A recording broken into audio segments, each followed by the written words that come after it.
Greetings to all you MarkLogic World 2020 participants, and thank you for taking your time to attend my session.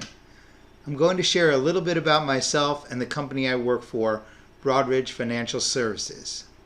Then I'm going to discuss the product I'm focused on, what makes it interesting, at least to us and our clients, and how we're using MarkLogic to achieve our business goals.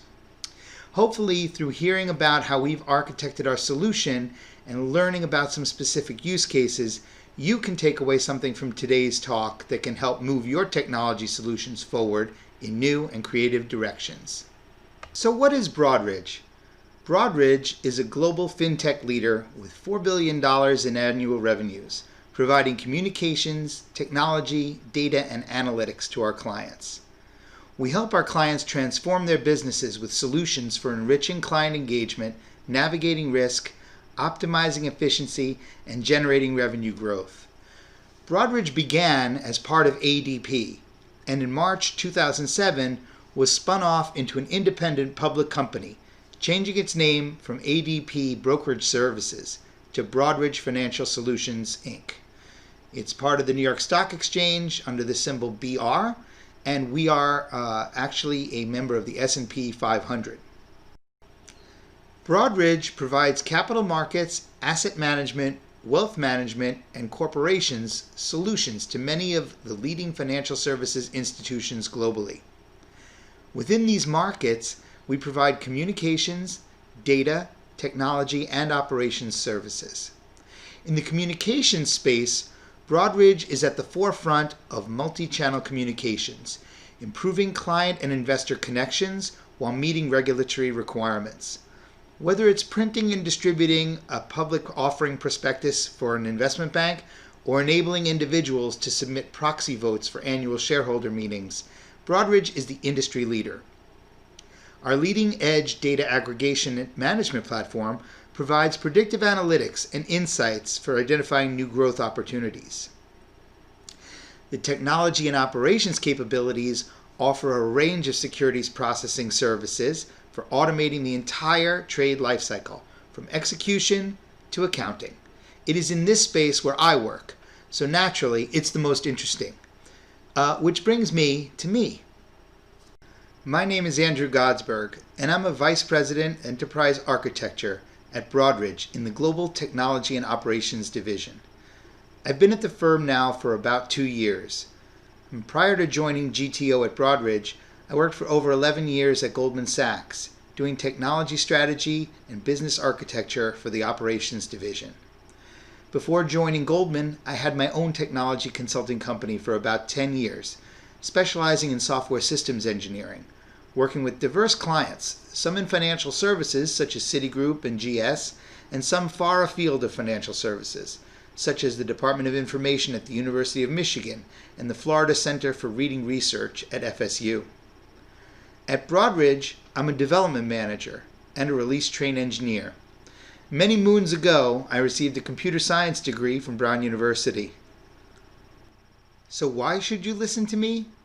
Well, it was so many moons ago that my CS degree predates Al Gore inventing the internet.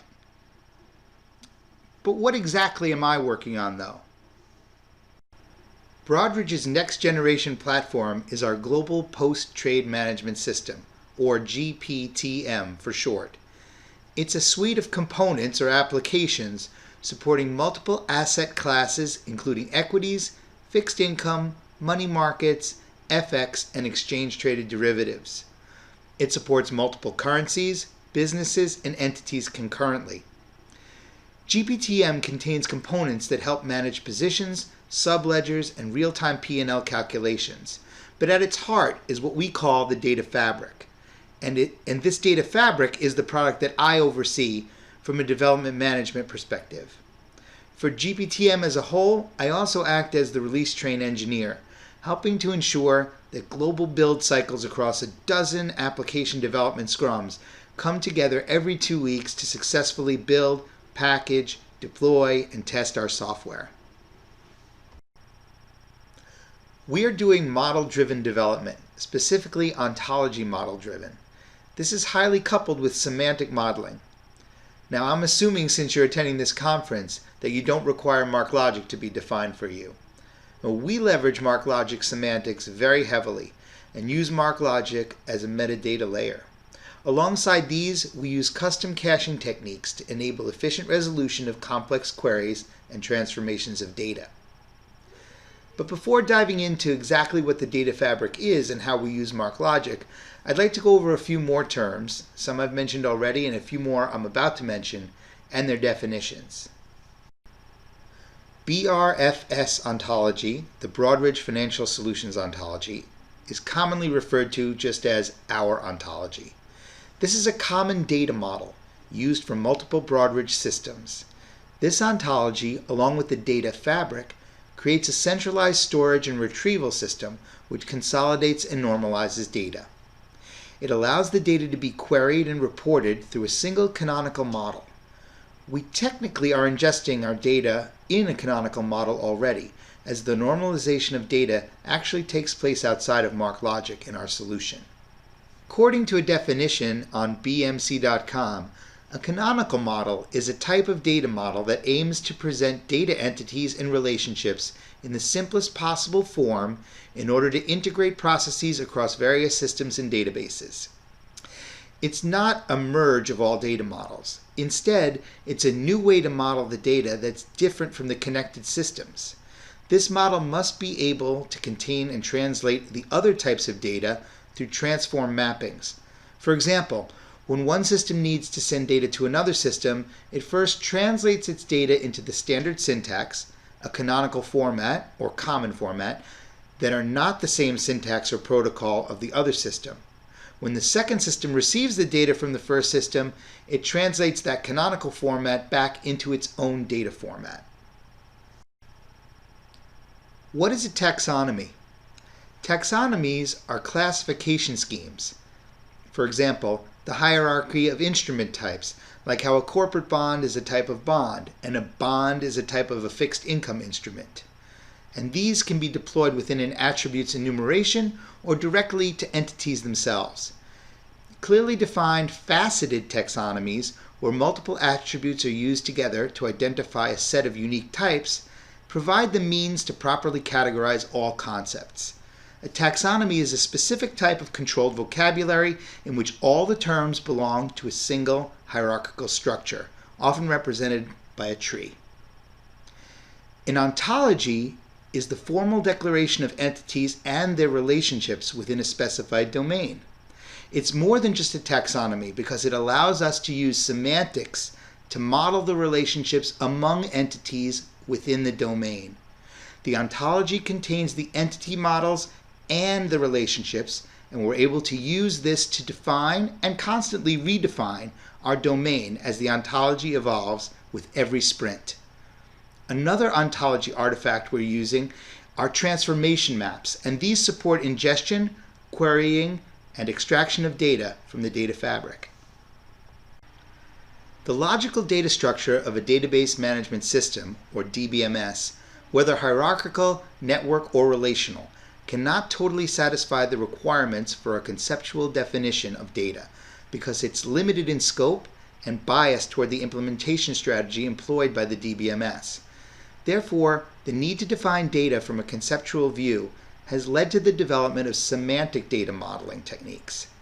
That is, techniques to define the meaning of data within the context of its interrelationships with other data. The real world, in terms of resources, ideas, events, etc., are symbolically defined within physical data stores. A semantic data model is an abstraction which defines how the stored symbols relate to the real world. A semantic data model is a conceptual data model that includes the capability to express and exchange information which enables parties to interpret meaning, or semantics, from the instances without the need to understand the meta-model. These semantic models are fact-oriented as opposed to object-oriented. Facts are typically expressed by binary relations between data elements, whereas higher-order relations are expressed as collections of binary relations. The ability to include meaning in semantic databases facilitates building distributed databases that enable applications to interpret the meaning from the content. This implies that semantic databases can be integrated when they use the same standard relation types. This also implies that in general they have a wider applicability than relational or object-oriented databases. Typically, binary relations have the form of triples: object, relationship type, object. In the data fabric, we think of our triples as subject, predicate, and object. For example, the Eiffel Tower is located in Paris. Triples are tiny documents, typically small enough to be measured in bytes. Using graph database technologies and in-memory caching with triples enables us to create a highly performant environment for both ingestion and egestion, or querying. In the data fabric, we create universes. Universes are another ontology artifact that enable the viewing of data based on the semantic model. Our universes act analogous to traditional SQL database views. They're also analogous to a MarkLogic feature called template-driven extraction. However, universes are more tailored to the data fabric. Simply, universes are logical business representations of a specific set of data defined to support particular API definitions or use cases. They are technically submodels within the ontology that associate internally defined data attributes with a durable client consumable view. A universe is not limited to the same set of functionality as an ad hoc REST API request. It can support complex queries and derivations. Universes allow the continuing evolution of the data fabric with no impact on any downstream consuming systems, either internally or within client environments. Rather than forcing clients to submit documents and messages in our internal format, universes help create the mappings from the client, internal or external, systems, data models to our canonical data model. When we change the ontology, clients do not have to change their code on their end to accommodate our internal data model changes. The universe abstracts the client from this burden.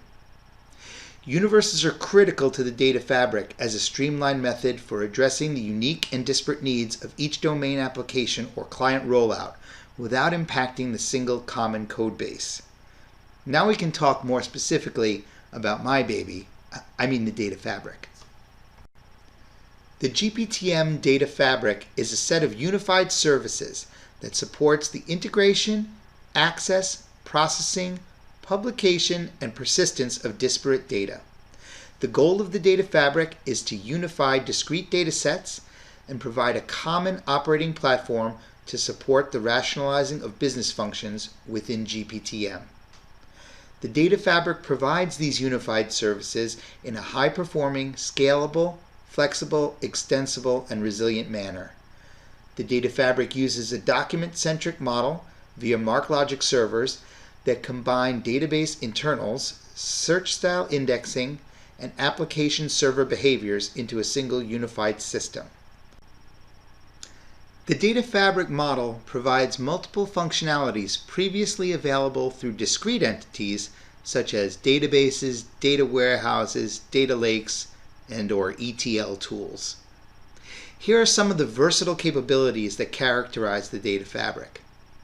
First, it is a model-driven platform that can process both structured and unstructured data. It employs a data access paradigm of ontologies that can support and perform the combination of data types. It engages an event-driven data pipeline tool that supports a wide variety of functions and services. It is driven by a knowledge graph containing all the concepts in a specific domain and how those concepts are used to support various business applications and operations. And it can scale different services and components independently to meet the functional and performance needs of individual clients, users, and/or applications. Other specific key data technology advantages enabled by MarkLogic include the following. Data is stored in immutable documents. We never update documents and use MarkLogic as a true worm store. When documents change, we're essentially ingesting newer versions of the document. MarkLogic has semantics data capabilities. It stores graph data contextual information as triples. This improves data integration and allows for better querying. Another is graph capabilities. MarkLogic uses triples, which are derived from subject, predicate, object constructions based on entities. Entities are people, places, or things, and their relationships. With triples, you define the meaning of relationships. For example, data which shows documents for customers and orders. With triples, you can define what it means to place an order, what it means for an order to contain something, and new inferences to say that a customer bought a certain product. Semantics make each such relationship have meaning that will always stay intact and can be leveraged as you integrate data from different systems. MarkLogic enables the bitemporality of its data, which is critical to storing financial transaction data. Bitemporal data is necessary when there is a requirement to maintain snapshots of a transaction across time dimensions. For example, the financial industry uses bitemporal data to track changes to contracts, policies, and events in a manner that adheres to regulation and compliance requirements. How does the Data Fabric support the goals of GPTM? The key goals of Broadridge's global post-trade management platform are: 1. To provide a single view into the client's global trade positions, thus enhancing key client services. 2. To reduce complexity by consolidating systems and eliminating redundancy. 3. To better enable regulatory compliance through holistic governance. 4. To integrate with a client's complex IT ecosystem and/or third-party system. To provide an extensible component-based system that evolves to meet the demands of clients, and to establish a unified graphic user interface that integrates multiple Broadridge applications for a holistic user experience. We use a tool called Semaphore from MarkLogic to model our ontology. When we compile and build our software, we use custom code to convert the Semaphore model into an XML domain definition file that MarkLogic understands. Our MarkLogic database must be able to support parallel or multiple ontologies, as documents validated and stored last month may be returned in a single client query along with documents stored today, which are based on a newer or updated version of the ontology. To solve our business use cases, we link entities using triple index via CTS triples. We use combinations of CTS triples and CTS triple range query to resolve links between entities. Data Fabric provides support for inverse links as well. Let's discuss how we are meeting a specific challenge around market and backdated reprocessing, or MBDR for short. There are certain events, some caused by market events such as asset servicing, stock splits, and other events caused by clients or users such as changing or backdating a quantity or a rate that require bitemporal functionality to be able to run as of and as at queries against. Based on the scenario, queries can become complex due to some entities in the select being non-bitemporal and other linked entities in the query being bitemporal. How do we use MarkLogic in conjunction with our custom query service and our triple graph to effectively and efficiently meet these requirements? When combining bitemporal and semantics, note that instruments are not bitemporal and factors are bitemporal, with each version linked to an instrument by a reference. Backdated factors are those factors for which the linked instrument is the input, the factor was updated after the input, and the factor valid start is before the input. We need to identify the latest system versions of the factors for which all of the following are true in order to resolve these queries. First, which factors have been modified since the last execution, and which have valid from earlier than the current business date time. and factors that are linked to any instrument with the provided reference. Through our use of triples and the bitemporal functionality provided in MarkLogic, we're able to meet the querying demands of our clients even when the queries combine bitemporal and non-bitemporal entities. As Data Fabric is processing thousands of messages and documents per second, how can we make sure that when data needs to be paged, we are efficiently capturing all the data as of the moment the query was executed, ensuring that later pages are the correct versions of the documents based on the time the first page of data was obtained? If we have a query that takes significant time to resolve and be decorated and formatted and returned as a payload, it is possible that newer versions of the document included in the query result will be persisted in the database during query processing time. If this occurs, we would fail to provide the correct, complete data back to the client. We needed to get creative in order to provide a consistent view of the data across paginated requests to MarkLogic, since queries that returned tens of thousands of records were inefficient and resulted in large latency.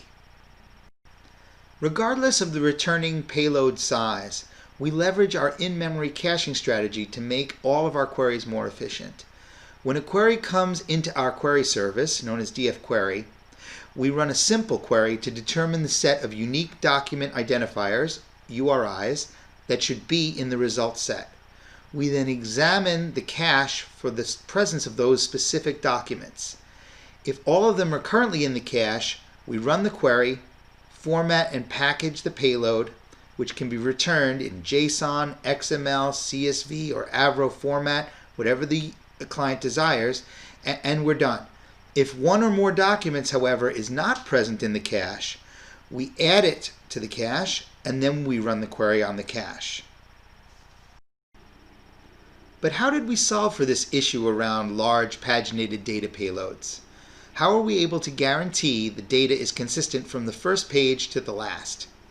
By leveraging point-in-time queries. We run the initial query as usual to determine the set of URIs to be returned. Also, we return the system date time of query execution in MarkLogic with the set of URIs. Then subsequent queries needed to build the entire return payload include this initially returned timestamp as an extra filter parameter. This keeps everything in sync even when the user may be paginating through data slowly in the portal GUI. The portal provides an operations interface for GPTM and is the general means for clients running canned and ad hoc queries on the information in the Data Fabric. The Data Fabric is a collection of services that allows us to create efficiency and high throughput performance by staying lean and fit for purpose. If we had taken a traditional relational database management system approach, the Data Fabric would be nothing more than a data lake. Engineered as it is, the Data Fabric is leveraging MarkLogic, and it's much more than a static repository of information. If you'd like to learn more about Broadridge and our work on GPTM and the Data Fabric, please don't hesitate to get in touch. My email address is andrew.godsberg@broadridge.com. Thank you for listening.